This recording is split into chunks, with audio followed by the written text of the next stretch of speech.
പത്തരമാറ്റിൻ്റെ അടിപൊളി എപ്പിസോഡിലേക്ക് എല്ലാവർക്കും സ്വാഗതം. അങ്ങനെ ആൻ ജ്വല്ലറിയും മൂർത്തിസ് ജ്വല്ലറിയും തമ്മിലുള്ള മത്സരം നടക്കുകയാണ്.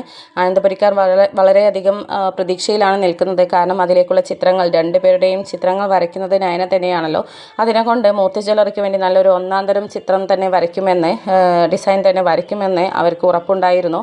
മുത്തശ്ശനൊക്കെ വിജയം ഉറപ്പാക്കിയിരിക്കുകയാണ്. കാരണം നയന മുത്തശ്ശനോട് ഏകദേശം കാര്യങ്ങളൊക്കെ തുറന്ന് പറഞ്ഞിരുന്നു.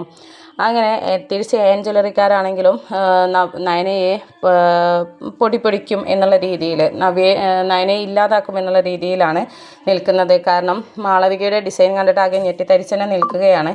പക്ഷേ അതിനേക്കാളും മികച്ച ചിത്രമാണ് നയന വരച്ചിരിക്കുന്നത് എന്നും നയന തന്നെയാണ് ഈ രണ്ട് ചിത്രങ്ങളും വരച്ചിരിക്കുന്നത് എന്നുള്ളതും ഒന്നും അവർക്കറിയില്ലല്ലോ. അങ്ങനെ അബിയൊക്കെ നവ്യയോട് പറയുന്നുണ്ട്, ഇത്തവണ നമ്മൾ തൂക്കിയെടുക്കും.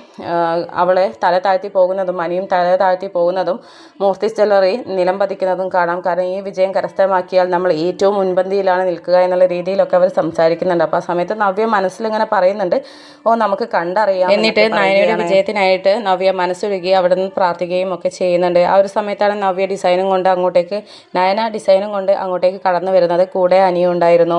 അങ്ങനെ മീറ്റിംഗ് ഒക്കെ തുടങ്ങിയതിന് ശേഷം അവർ വരച്ച ഡിസൈൻസൊക്കെ അവർ ചെക്ക് ചെയ്യുന്നുണ്ട്. അപ്പോൾ ആ ഒരു സമയത്ത് നയന വരച്ച ചിത്രം തന്നെയാണ് ഏറ്റവും മികച്ചതായിട്ട് അവർ തിരഞ്ഞെടുത്തത്. അങ്ങനെ ഇത് നമ്മുടെ നാഗേന്ദ്രനും അബിക്കും എല്ലാവർക്കും വൻ ഷോക്കായിരിക്കുകയാണ്. കാരണം പണ്ട് അനന്തപുരിക്കാരെ തറ പറ്റിച്ചതിൻ്റെ അതിനേക്കാളും താഴ്ന്ന നിലയ്ക്കാണ് അവരെ തറ പറ്റിയിരിക്കുന്നത്. ഇനി മൂർത്തിസ് ജ്വല്ലറിയാണ് മൊത്തം എല്ലാ ജ്വല്ലറിക്കാളും മുൻപന്തിയിൽ നിൽക്കുന്നത്. ഈ ഒരു തകർച്ച അവർക്ക് ഒട്ടും തന്നെ സഹിക്കാൻ പറ്റിയിരുന്നില്ല. ആകെ ഷോക്കായിട്ട് നിൽക്കുകയാണ് അഭിയും അതുപോലെ തന്നെ നമ്മുടെ ഡേവിഡ്.